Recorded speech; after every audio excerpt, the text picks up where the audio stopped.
Hi everyone, is your Rogers modem flashing green? In this video, we will explain what it means and what steps you can take to fix the issue.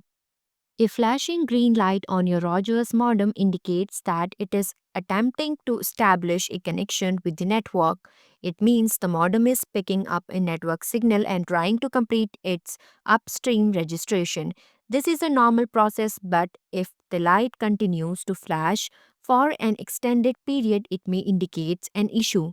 Fix one, wait a few minutes. Sometimes the modem may stabilize after a short period. If the light continues to flash green for more than a few minutes, proceed to the next step. Fix 2. Check cable connections.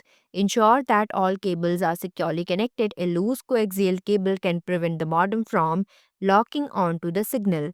Check both ends of the coaxial cable where it connects to the modem and where it connects to the wall outlet. Look for any visible damage on your coaxial cables. If you suspect any damage, try replacing them with the new cables to see if that resolve the issue.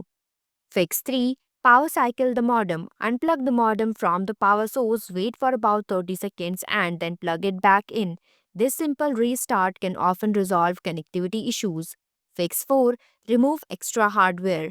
If you have any additional hardware like splitters or signal amplifiers connected to your coaxial cable, remove them temporarily. These devices can weaken or block the signal. Fix 5.